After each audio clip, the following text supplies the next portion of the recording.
don't even know if I should I don't even think I should tell the story on the air. I think you should. I think you should. All right, well, I've done it on my show before, so I guess it doesn't really matter. So when you would go past the channel, because it would be blocked off, right? Same thing for like wrestling pay-per-views. You would see it for like the most split of split seconds. Yep. So, of course, in my perverted 12-year-old, 11-year-old brain at the time, if you figured out, if you just sat there and just went 6-3, 6-3, 6-3, 6-3, 6-3 over and over and over again, you'd actually be able to watch. So it was sort of scrambled, but you were able to circumvent the scramble. Well, I mean, it's like when you're younger, it's like all it takes is like a gust of wind, So you get a little bit of a. We used to have Spice Channel was 24B, and then you had the ability to jimmy rig the cable boxes, and it would be squiggly, and so you could get a little bit of squiggly. It's like an Office Space. Channel 3, it's the breast exam. I remember at 24B. There was Skinamax. Yeah. But Spice was the first. Yeah, Spice was a pioneer. Yeah, they were the first. Yes, they were. And Playboy was channel 62. Spice was channel 63. I remember liking Spice more. Oh yeah, Spice was more raunchy. And I can't remember why. I just liked it because more. Spice was more raunchy. Playboy Channel was like weak. Soft. Yeah, it was like watching Emmanuel 6 at night. But I love how like Greg's like soft. Like you didn't do the same thing, man. Come on. No, I did. Or do it now. Stop it. Yeah, we're now. Yeah. He had By to the call way, collect to a sex hotline. Great season from your Knicks, by the way. Yeah, it was pretty good. Not bad. We beat your guys. Awesome. But I thought they made the right move in firing the coach. So I agreed with that, and I like the direction of the team moving forward now. Okay. Oh, you're gonna get Giannis. Shine. I don't think so. You should ask Nick what he would do when it comes to the buyout on that parlay.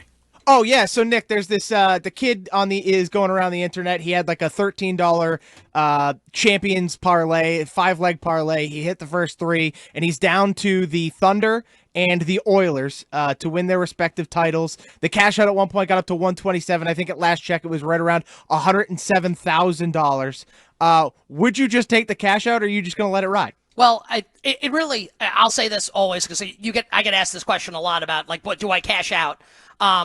It really comes down to the person's individual financial situation, right? If you don't need the money, then I think that you should obviously let it ride. But if you're someone where $107,000 like could potentially make you, like you could help you put a down payment on a house, or maybe you have a job and you don't make a lot of money, or you're out of work at the time. There are a bunch of different examples you can give, right? And you need that money, then yeah, like take the money, absolutely. But if you're in a position where you don't necessarily need that money, then I would definitely let it ride, especially with that bet, where I think the Thunder will almost certainly win the championship, and Edmonton's down in the series, but Edmonton could easily win Game 4 tomorrow night and then have home ice advantage again. So I think it really all depends on the individual person that's placing the bet, like their risk tolerance and their financial situation. I don't think this is a catch-all where 100% of people should do X or Y. So someone like Greg should just let it ride. Yeah, I mean, you've hit on Greg's income and his age already. What's going on with you two? Oh no, I destroyed him in the match. That I did embarrassed him in a 9-hole match. He was done after 5. Well, I mean, well, Greg's rich, so he probably plays more golf, Shine. Not really. No, I don't get out there as much as I used to. But how are you wagering the Open at Oakmont? I will not BS you guys or the audience and tell you that I'm the world's biggest golf bettor, or at least handicapper. But the good news is we have a lot of really smart people that come on my show that give their expert opinions. So whether they're professional bettors or professional analysts. And what I can tell everybody is, Scotty Scheffler presents such a conundrum, right? Because he's the clear favorite at the top of the board. This is a Tiger Woods price for Scotty Scheffler. Plus 275 in a major golf tournament is absolutely wild. But you look at his recent run of form and you can understand why the price is what it is. So if this is a water gun to your head situation and you need to pick a winner to save your life, I think you'd probably pick Scotty Scheffler. But because we're betting, right, and we're trying to make more money, and then look, maybe you're out there and you're just like, I want to win money, and I'm willing to bet a plus 275 in a 4-day golf tournament, I would suggest if you want to bet Scheffler, wait till after Friday, after a bunch of people miss the cut, and Scheffler has to beat less people to win the tournament. The price may be the same on Scotty Scheffler. So I wouldn't bet Scotty Scheffler what we call pre-flop before the tournament starts. I think if you're looking to get away from Scheffler, the PGA guys have proven to be like a total disaster. They're not really competitive as it concerns Scotty Scheffler. Rory kind of looks like he's checked out. I would have no interest in betting Rory, which leads us to the live guys. And this is really square, but again, we're trying to win, right? Yeah. I would take a look at Bryson Yep. at plus 750. He's the second choice, and his game fits this course. And I would also take a look at John Rahm at plus 1200. If you're looking for a longer shot down the board, I can tell you that a golf bettor that I really respect has bet Harris English at 80-1 to win this tournament. HE, baby. I'm not saying that he's definitely going to win, just that someone I really respect thinks that he's more alive than the betting market would indicate. Nick, were you gonna go? Go ahead. Well, I was just going to ask because I'm looking to capitalize on the most money, Nick, as usual. So obviously I'm looking at parlays, and I'm looking at bogeys because if we get like a round one bogey, I got nothing. I got nothing here. It's also crazy the bet that you're talking about. No, but Well, so what is it? It's no bogey. It's like bogey free open. It's the most ludicrous bet. Well, And yeah. The problem with it is that like the winning score is going to be over par. It's never happened before. I don't believe that one's crazy. But if I just break it down, like Scotty Scheffler round one, no bogey. I don't know. That could. What's the price? Yeah, what are you getting for plus that? 1200. Yeah. Yeah, like I mean, look, I'm not gonna. I'm never gonna tell someone not to bet a long shot because what if it hits? But like the rough at Oakmont it's outrageous. Yeah. I'm not saying it can happen. I personally would not bet on it, but I'll never tell someone to not bet a long shot. So go for it if you want. I think you're probably gonna lose, but it's your money, not Adam mine. Scott has better odds, but it's like plus 3,300. Yeah, I mean, Yeah, well, Adam, he sucks. I know, but Exactly. but you So know he's what? gonna bogey. I want someone to root for. Yeah, don't be betting bogey-free You rounds. just want to watch at Adam Oakmont. Scott because he's handsome. Here's what you. I'll tell you what, he is handsome. He is. That is true. Here's what. And he also uses that stupid putter, like the cheater putter. Greg, we've come on to something. yeah. Who's Courtney's favorite Red Sox that we ruined? Is Liam Hendricks. It's all about the accent. Adam Yeah. Scott, Liam Hendricks. The most handsome Red Sox is Jaron Duran, right? I would agree. I mean, No, I'm just saying. Like I was think he watching, does all right with I was the watching ladies. Sunday Night Baseball the other night, and they were doing the interview with him. I was like, this guy's really handsome. Yeah. Yeah, he probably Jared does Durant. all right with the ladies. Well, you can't offer a personal opinion on Yeah, that. I don't judge men on their looks. Why not? Yeah, I don't. You know, I don't judge men on their looks. Afraid to say it. I judge men You can't on. acknowledge that another man is handsome, which is a weird thing. No, I don't. I'll be honest. It's a little weird. Yeah, it is. I judge him. You know how I judge it, Nick? I judge it based on he looks like he does all right with the ladies. Right. So that's kind of the way Okay, well, I. it's just okay, but you're saying the same thing. No, I'm not. Yes, you are. There's a difference there. No, there isn't. Pause. There's a difference between saying, "Oh, he looks good," But I didn't say as a he looks man, good like that. versus he looks like he does all right with the ladies. I didn't say, oh, he looks good. That's not what I said. I said he's That's handsome. just. Well, I mean, in that saying he looks good. No, he looks good as a different connotation to it. Okay. How do you feel about the Sox-Yankees series this weekend? I'll say this about the Red Sox, and I'm gonna look something up quickly just to get. I want to get the right stat.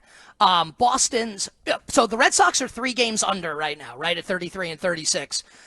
Their run differential, they're actually plus 17 run differential, which would indicate that and the same thing with the Braves. The Braves are 10 games under. They have a positive run differential, which would indicate to me that the Red Sox are, and I think this is no surprise to Red Sox fans, because the manner that they lose these games, these one-run games, blowing leads at the ends of games, like they're better than the record indicates. Now, I'm not going to panic as a Yankee fan because the Red Sox won the series and say Boston's better than the Yankees. Like, they're not. And so the Red Sox fans, like, don't worry, you're going to get what you want when the Yankees lose in October and Aaron Judge hits 120. But I do think the Red Sox are in line for a much better rest of the season. And I'm happy that they finally called Roman Anthony up because we need some excitement in Major League Baseball. So I like that. Is it worth it to take a look at him for Rookie of the Year, even though there may be concerns? Yeah, so I think he's really far behind.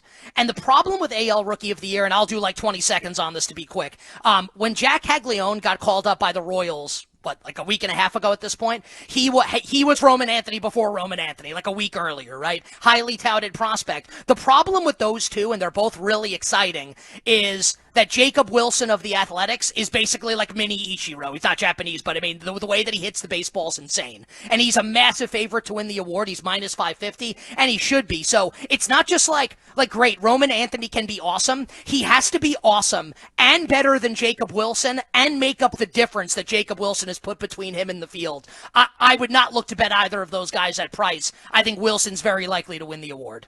Nick, for me, I think what most people want to know, and it's the future bet, who should I lay my money on Super Bowl champs this year? Oh. Or the wild card potential team. Okay. Oh, okay. So what's the question? All right, Those are two different questions. All right, so You I want would a long say shot. You want a long shot. Yeah, give me the long shot. A That Super Bowl long shot. Yeah, that has a chance though. I'm not like Okay. Let's go. Oh, I love that you asked this question. Okay. So I really like, this is not going to be my answer, but I just want to say, I really like the Broncos this year. I think Denver has a chance to be probably not as good as Kansas City, but I think Denver is going back to the playoffs this year. But I don't think you can make the case for Denver to win the Super Bowl year 2 of Bo Nix. Like it could happen. I think it's really unlikely. And how it would happen, it would be like when the Seahawks won year 2 with Russell Wilson on the strength of an awesome defense, and Denver's defense has a chance to be great. Remember, they drafted Jahdae Barron in the first round, and that their 3 corners are all awesome. But because Nix is a little inexperienced, we'll go away from Denver. But I want to give you another AFC team towards the in that range on the odds board, and let's go with the Houston Texans at 35-1. So Houston kind of fits the stat profile of a team that we like to win the Super Bowl, a team that finished really high the season before in either offensive or defensive DVOA, which is like an advanced NFL metric. I don't claim to understand it, but I do use it. Like I know how to apply it. So Houston's defense last year was crazy good, and there's no reason to believe that the defense pending health, won't be awesome again. Defensive head coach and D'Amico Ryans. The problem last year for Houston was its offense. Like Stroud took a step back in his second season. The offensive coordinator Bobby Slowick was an absolute clown. They fired Bobby Slowick, so he's gone. So I don't know anything about the new offensive coordinator. His first name's Nick, so I like him, but he can't be worse than Bobby Slowick. So you have a new offensive coordinator. They shipped out a couple guys on the offensive line in an effort to kind of remake and provide better protection for Stroud. If you get Stroud back to where he was as a rookie with the defense that they had last year, this is a team with monster potential. Now, like on paper, are they as good as the Chiefs, the Bills, or the Ravens? No. But I'd rather take them over Buffalo and Baltimore, given those two teams, the losing that they've done in the postseason with coach and quarterback. So this is actually a bet that I like, is the Texans at 35-1. Wow. Last one, because we got to run, and I know you got to work, but 8.5 wins, Pats, over or under? Yeah, that number's gotten bet up. Okay. And now we're at, is that right? 8.5? That's what it is? Chime? At last check, it was. I'll double check right now. Hold on. So basically, your bet now is for the Patriots to finish above or below 500. And I'm bullish on the Pats. And Greg, I think I came on your show after the Pats hired Vrabel, and I said immediately, this is the second best team in the division. The Jets are going to be terrible with Justin Fields, and I know Wiggy loves Justin Fields, which is weird because he's awful. and I think the Dolphins have disaster potential. So the Patriots I think are going to come in second in the division. Now, betting on them to win 9 games, finish above 500 in year 2 here, I think is probably a little much. I guess I would go under, but only slightly. I think they're going to be pretty good, and I think the future is way bright for the Patriots with Drake May. Love to hear it. Nick, thank you, as always, for taking the time for us. We so appreciate it, and make sure you check out You Better You Bet. Nick is an Odyssey sports wagering insider, and insider calls are presented by BetMGM. Would you wish anything for us before you depart? Yes, I would wish for everyone to watch my show on Peacock and NBC Sports Now every single day, in addition to listening to it, and wish everyone minimal sweats, winning bets, the absolute very best of luck. Let's go Thunder tonight, and let's go Edmonton Oilers tomorrow night. All right, excellent. Thank you, Nick.